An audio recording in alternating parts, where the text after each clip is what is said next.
Je me nomme Marthe Aninkin, née Babaguito, inspecteur général au niveau du ministère de l'enseignement secondaire. J'ai occupé le poste de directrice de l'inspection pédagogique de 2003 à 2005. Je suis partie à la retraite après avoir créé la direction de l'inspection pédagogique. Elle n'existait pas. C'était au départ avec 26 inspecteurs. Inspecteurs de l'enseignement secondaire et un peu plus d'une cinquantaine au niveau de l'inspection de l'enseignement primaire. Aujourd'hui, cette direction s'appelle autrement, c'est l'inspection générale pédagogique du ministère de l'enseignement. Et il y en a au niveau du primaire, il y en a au niveau du secondaire. Voilà.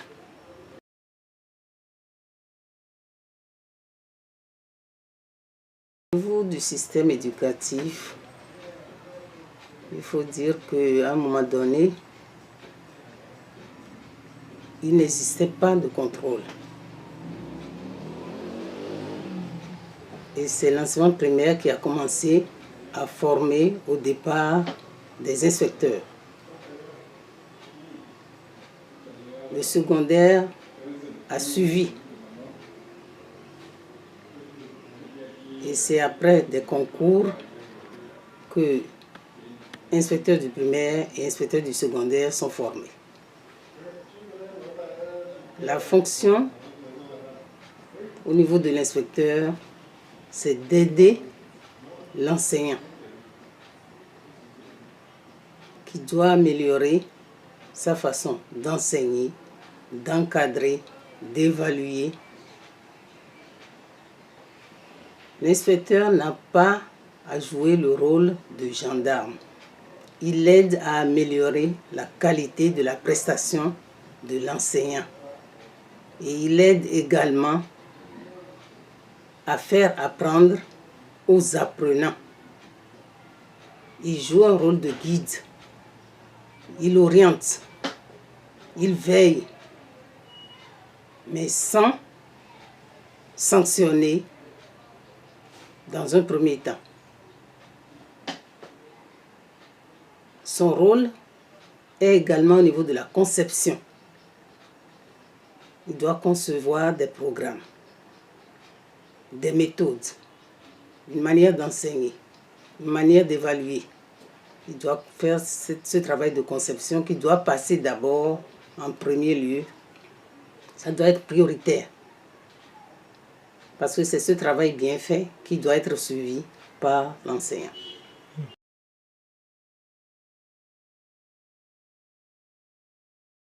Disons qu'au début, lorsque j'ai installé la direction de l'inspection pédagogique, cela coïncidait avec l'application de la réforme des nouveaux programmes. Et ces nouveaux programmes ont été lancés et on avait l'aide des partenaires sociaux, des Américains surtout, et les Danois qui ont suivi. C'était un bon départ au niveau de ce lancement de la réforme. Et ces nouveaux programmes avaient débuté correctement au niveau de l'enseignement primaire. Les ressources matérielles avaient été données par les partenaires. Les ressources humaines existaient en partie.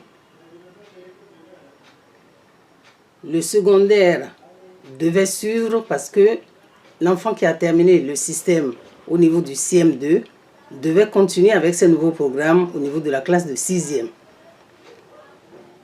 Donc, à mon arrivée, nous avons lancé au niveau du secondaire, en 6e, en 5e, en 4e, mais les ressources humaines n'ont pas suivi. Les ressources matérielles également faisaient défaut. Les partenaires financiers, partenaires sociaux préféraient aider l'enseignement primaire, mais pas l'enseignement secondaire. D'où déjà des problèmes au niveau de l'enseignement secondaire. J'étais satisfaite quand je partais, en partie. Et je donnais déjà comme consigne aux inspecteurs que je laissais qu'ils doivent continuer la tâche de conception et ne pas se disperser dans la correction des examens, des concours. Mais ça n'a pas été le cas. N'ayant pas les moyens qu'il faut, ils faisaient ce qu'ils pouvaient. Donc, là où je suis présentement, depuis 2 ans, nous avons dit que ces nouveaux programmes, on devrait les réviser davantage. On devait les revoir. Parce que au niveau des établissements, même urbains, il y a des problèmes. Les enseignants n'ont pas les connaissances requises. Le matériel fait défaut. Le nombre d'enseignants aussi ne suit pas. Les classes sont pléthoriques. Donc, il faut revoir tout. Et le forum de l'éducation qui a suivi ces derniers temps, en 2015, n'a pas écouté les inspecteurs. Ils ont été très minoritaires dans ce forum. Ce qui fait que je crois que le nouveau gouvernement va tenir compte pour pouvoir revoir ces nouveaux programmes. On les appelle des programmes par compétences. C'est vrai, il faut des compétences pour la vie, mais les moyens ne suivent pas. Les enseignants sont formés au rabais parce qu'eux-mêmes ne veulent pas. Ils préfèrent être très vite, devenir surveillant, censeur, directeur, ou bien chercher de l'argent dans les établissements privés plutôt que de se consacrer à la préparation correcte des cours. Parce que les programmes par compétences exigent une grande préparation et il faut du temps pour le faire. Or, n'ayant pas la vocation d'enseigner, ils se consacrent très peu aux préparations. Donc, quand nous les contrôlons dans les classes, nous voyons ce qu'ils peuvent faire. Ils vous donnent pas tellement satisfaction. Ils font ce qu'ils peuvent et ils veulent être très vite nommés à des postes supérieurs. Donc voilà là où nous en sommes au niveau de ces programmes qui ont été lancés, qui ont été révisés déjà plusieurs fois. Il y a de quoi maintenant se dire, est-ce que nous continuons avec les programmes, ces programmes, ou bien nous les revoyons. Donc le forum a travaillé, les résultats sont là. Ils disent qu'ils doivent appeler les inspecteurs pour faire de nouveaux programmes, mais nous attendons. Peut-être ceux qui sont à l'activité, on va les mettre à la tâche. D'ici peu, là, je n'en sais rien.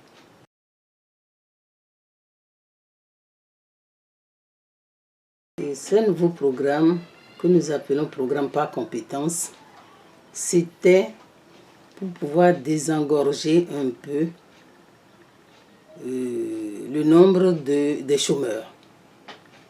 Finir vite avec quelques apprenants qui peuvent déjà s'entraîner à exercer un métier, à faire quelque chose dans la vie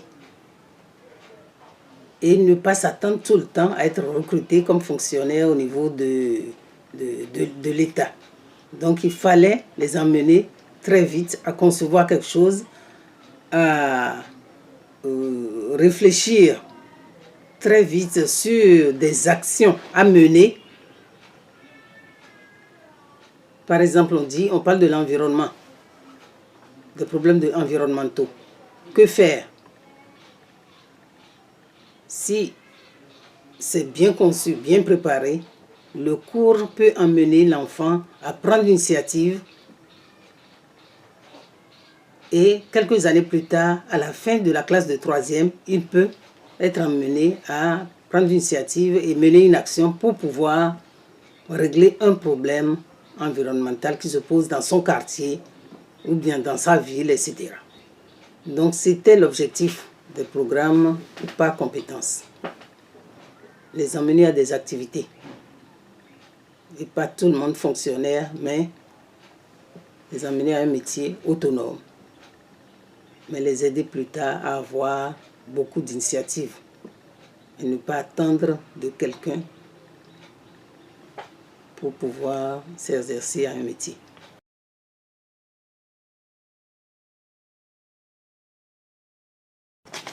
Ça a commencé au niveau du primaire. Et ça a été, on a enchaîné. Mais il y a eu 1 an de retard. Les élèves qui ont fini très tôt au CM2, on les a balancés dans le général sans programme par compétences. Ils étaient perdus. Et le secondaire a tâtonné un moment d'abord avant de prendre la suite, la continuité. Voilà qu'au niveau du supérieur, ce ne sont pas des programmes par compétences. C'est plus tard qu'eux, ils ont commencé avec le LMD. Donc il y a eu beaucoup de générations sacrifiées comme ça, qui ne se retrouvaient pas. La méthode pédagogique changeait, mais ils ne suivaient pas.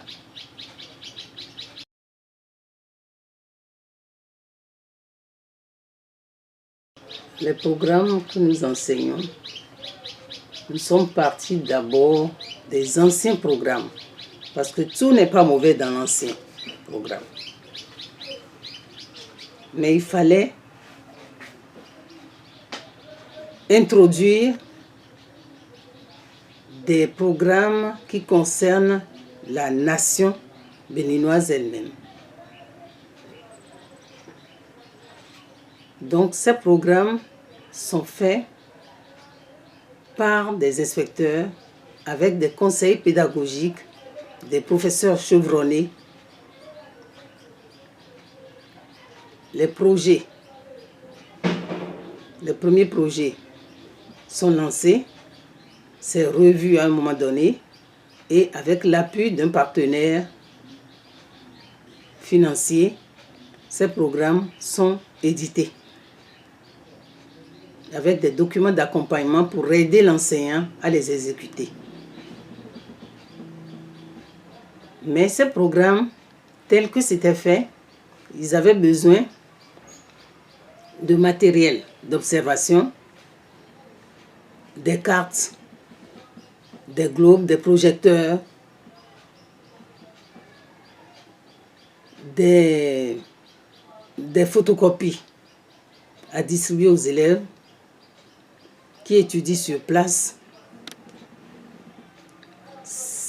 Les enseignants qui ont conçu le programme avaient également vu qu'il fallait faire des recherches au niveau des bibliothèques, des centres de documentation, où les enfants devaient s'exercer à chercher. Mais tout ça la manquait, puisque le système éducatif a créé des collèges d'enseignement général un peu partout. Il y a des collèges d'enseignement général qui n'ont même pas d'électricité. Où faire les photocopies? Ceux qui sont en ville, ces établissements, ne peuvent pas avoir les projecteurs.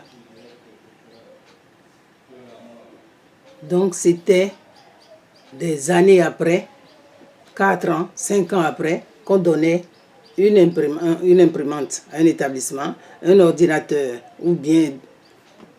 Donc ça n'a pas suivi.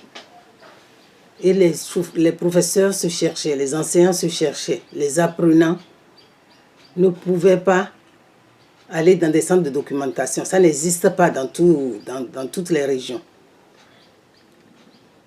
Donc il y a beaucoup de problèmes qui continuent de se poser. Donc on ne peut pas suivre comme des pays qui ont commencé ces programmes, le Canada et la Belgique, qui ont lancé ces premiers programmes, les programmes par compétences. Nous n'avons pas les moyens de les suivre. Donc c'est ça qui a fait que les nouveaux programmes sont en train de connaître un échec. Parce que ça se voit avec la baisse du niveau en troisième, en terminale, un peu partout.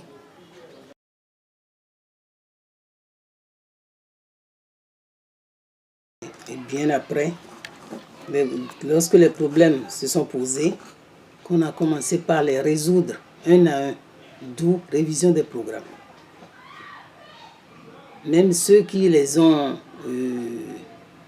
confectionnés, nous les inspecteurs, on n'avait pas les moyens qu'il faut pour aller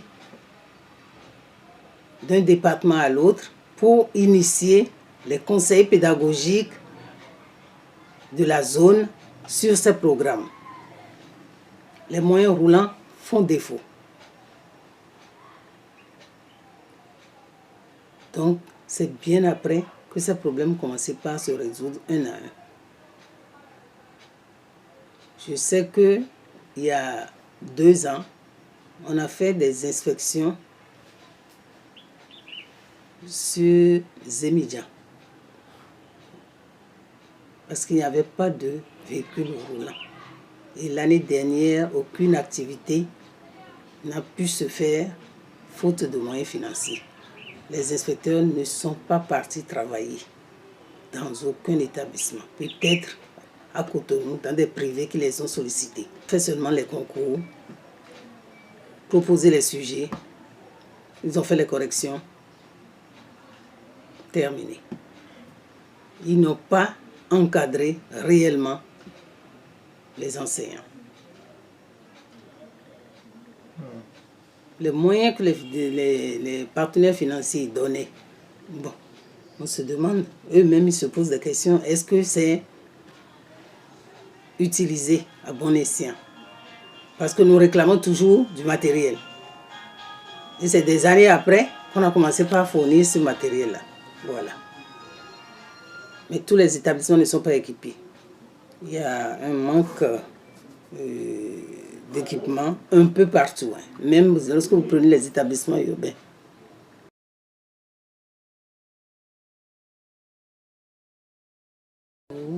Nous pouvons retenir que c'est ces problèmes qui se posent. Manque de matériel, manque d'enseignants, non-formation des enseignants, c'est des problèmes prioritaires. On doit ajouter les comportements maintenant, et des parents et des apprenants. Les parents ne suivent pas leurs enfants. Il y a beaucoup de parents qui ne suivent pas leurs enfants. Les enfants sont laissés à eux-mêmes. Lorsqu'on prend également les apprenants, il y a un laisser-aller. Est-ce qu'ils veulent aller à l'école réellement? Est-ce qu'ils veulent faire des études longues? Est-ce qu'il ne faut pas les orienter autrement? Parce que les apprenants, même lorsqu'on leur prend des répétiteurs, il y a certains qui deviennent des amis du répétiteur et le répétiteur encadre comme ça, en causant, en regardant le feuilleton avec le petit, pendant les heures où il devait vraiment l'encadrer, et lui, il ne cherche que l'argent.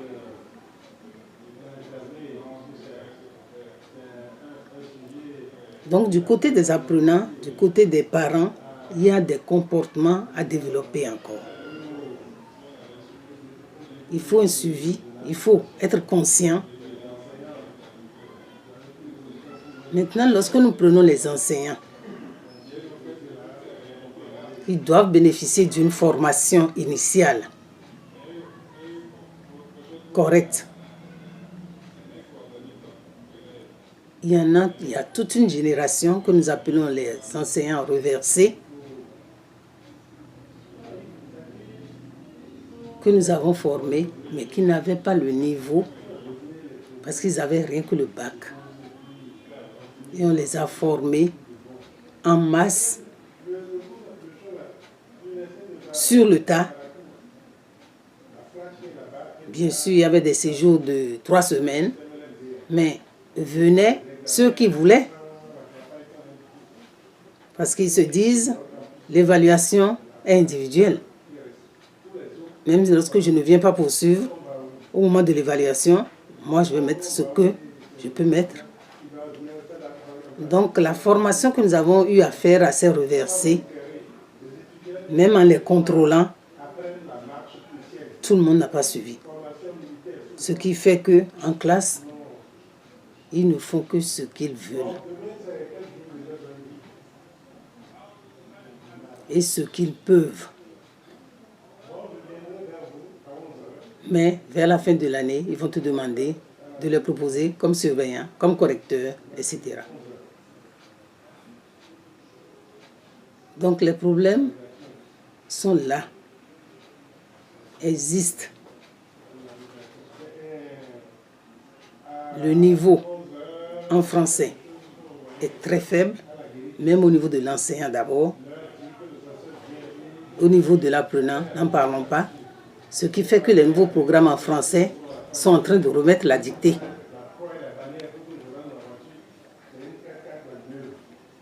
Nous, au niveau de nos disciplines, avec l'évaluation des programmes par compétences, on ne tient pas compte de la graphie.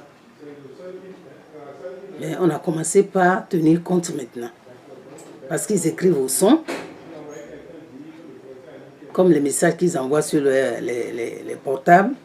Donc on a commencé par revoir un peu notre système au niveau de l'évaluation pour pouvoir remettre un peu à niveau. Et je crois que le nouveau régime a compris. Et c'est pour ça que les pourcentages, même faibles, des admis au niveau des différents examens, on les a maintenus tels. Pour vraiment dégager ceux qui sont admis. Parce qu'avant, on les rachetait en masse. Et les classes de 6e sont surpeuplées. Il y a 80, 70. L'enseignant n'arrive pas à les encadrer. Même en terminale, il y a des effectifs de 65, de 70. En terminale D, c'est difficile à encadrer. Le professeur se plaint. Même s'il est minable, vous pouvez lui reprocher beaucoup de choses, mais il faut tenir compte du nombre d'élèves qu'il est en train de suivre quand même. Donc aujourd'hui, il y a plein de problèmes, ce qui fait que, bon, la démographie étant ce qu'elle est, bon, on ne peut pas diminuer le nombre des effectifs dans les classes, hein, étant donné qu'on n'a pas le nombre d'enseignants qu'il faut.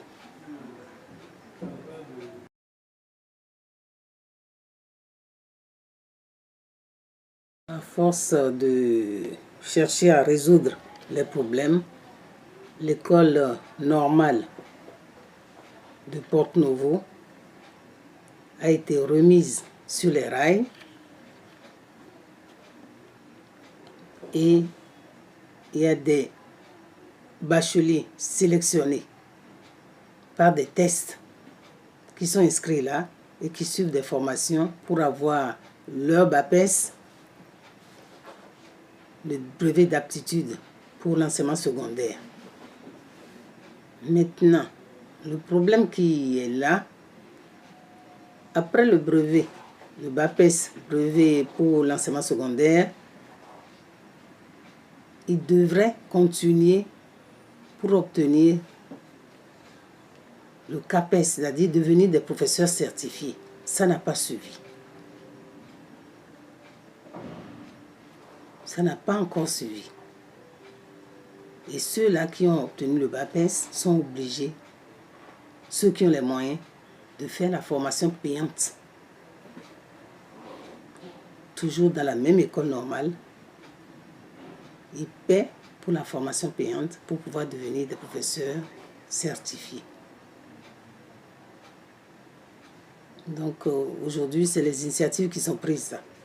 Il y a aussi une école normale privée pour l'enseignement secondaire. Mais il y a plein d'écoles normales privées pour l'enseignement primaire. Et c'est créé un peu partout en désordre. Je crois que le nouveau gouvernement est en train de surseoir à ça. Et là, tout n'est pas autorisé. Il y a plein qui ne sont pas autorisés, donc on est en train de les fermer. Mais pour l'enseignement secondaire, c'est bien réglé. Il y a l'école normale de Porte-Novo qui forme jusqu'au niveau du BAPES, du brevet pour l'enseignement d'aptitude pour l'enseignement secondaire. Il y a une seule école au niveau national pour l'enseignement secondaire, pour toutes les disciplines. Et là, ils sont correctement suivis. Et par des professeurs d'université, et également par des inspecteurs qui leur donnent des cours. Là, ça marche bien. Mais maintenant, c'est le suivi. Le suivi pour accéder à l'enseignement du second cycle, devenir des professeurs certifiés, c'est ça qui n'a pas suivi. Et on attend.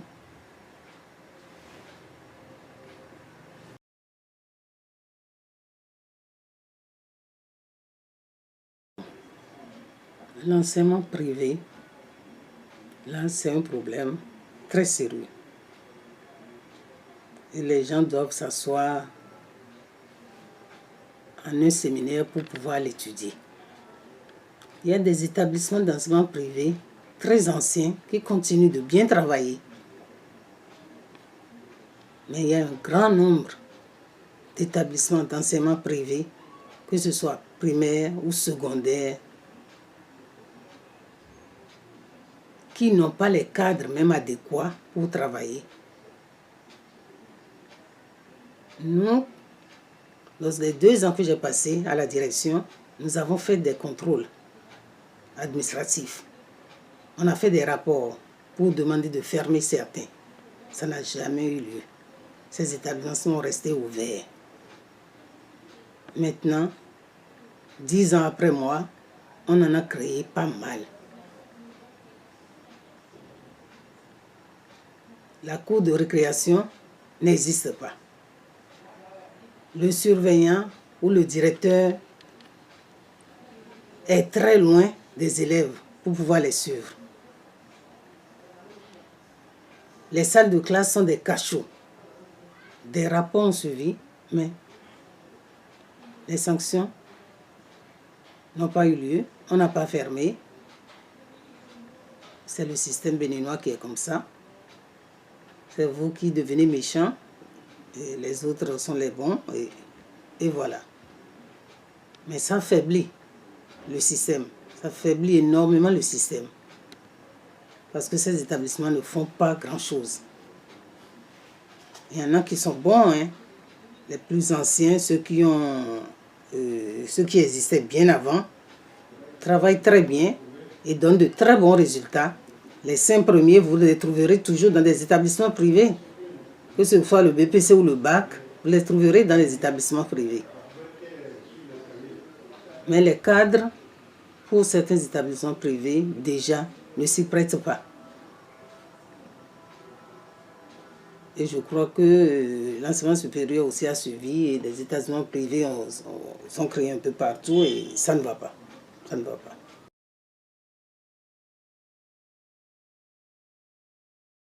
Il y a quand même, si à un moment donné, on nous a appelés pour asseoir une direction, c'est pour pouvoir effectivement améliorer au niveau du système éducatif ce qui ne va pas. Et on a réellement commencé. On a réellement commencé.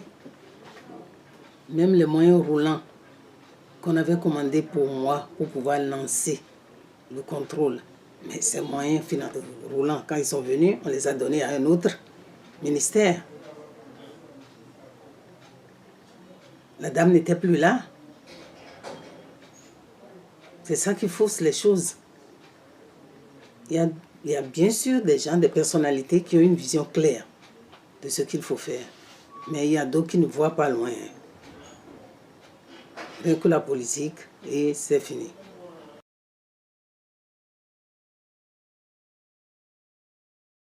Pas trop, parce que j'ai quitté. J'ai quitté, ça fait déjà 10 ans. Ça fait déjà 10 ans, 11 ans. Mais je sais que tous les enseignants ne sont pas sains. Tous les enseignants ne sont pas sains. Quand ils demandent à des filles de passer à la maison et que ces filles-là se plaignent auprès de leurs parents, la direction de l'établissement est au courant, on ne sait pas ce qu'il veut réellement. Donc les notes sont échangées contre les filles. Sinon, du côté de l'administration scolaire, on les contrôle tout le temps. Et s'il y a des trous au niveau de leur budget de fonctionnement et autres, je crois que les gens les font baver. Hein. Là, à ce niveau, je sais qu'il y a toujours eu quelque chose. Mais au niveau des enseignants même, prendre de l'argent auprès des filles, des garçons, là, je n'ai pas eu réellement. Mais je sais que pour pouvoir améliorer leurs notes, donner de bonnes notes, il faut être dans les grâces du professeur, etc.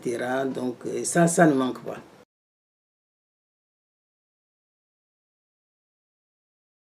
Certains chefs d'établissement en parlent, ils sont sanctionnés, ils sont affectés de cet établissement. Ils ne surveillent pas, ils ne corrigent pas. Donc il y a quelques sanctions qu'on leur donne. Pour des comportements très graves, oui, on les sanctionne.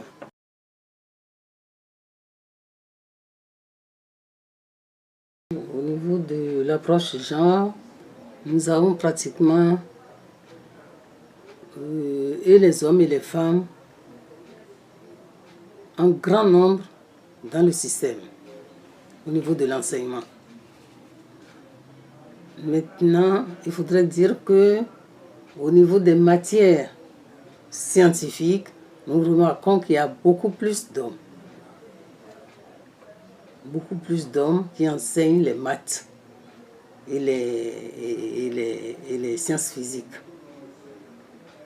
Mais quand vous prenez par exemple la biologie, les sciences de la vie et de la terre, vous avez beaucoup plus de femmes.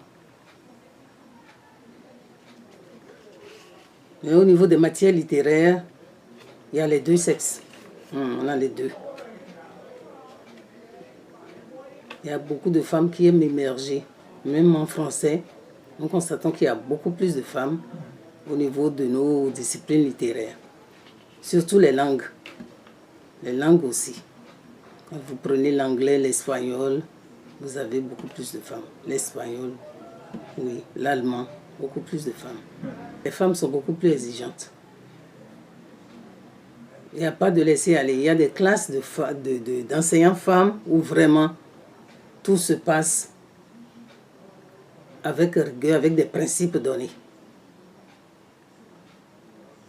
Moi, j'ai fait cette remarque parce que j'ai continué à faire le contrôle avec les miens.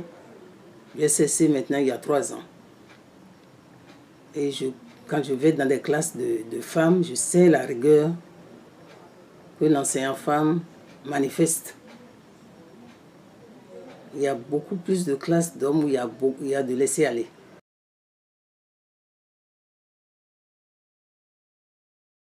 Je sais que au niveau des revendications des enseignants, les revendications sont toujours justifiées. Hein. Mais maintenant, est-ce que les enseignants choisissent le moment opportun pour faire les grèves. Ils essaient de trouver là où ça doit poser le plus de problèmes au gouvernement pour pouvoir lancer leurs doléances.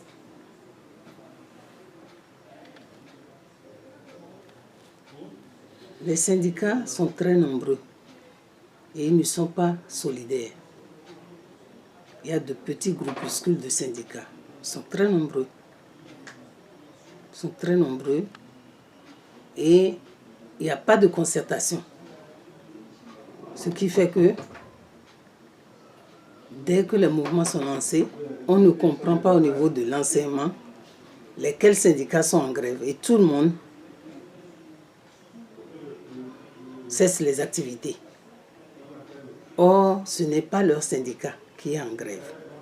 Ce qui fait qu'il y a la confusion totale. On dit que c'est les professeurs certifiés ou bien adjoints qui sont en grève, mais les reversés se mêlent là-dedans. On dit les reversés sont en grève, mais les autres aussi se mettent en grève. C'est cette confusion-là que moi je n'aime pas. Et je crois que le gouvernement doit régler ce problème de multisyndicalisme, je ne sais pas, pour pouvoir s'en sortir. Sinon, les revendications, il y en a qui sont très justifiées. Et il faut les régler. Il faut trouver une solution à leurs problèmes.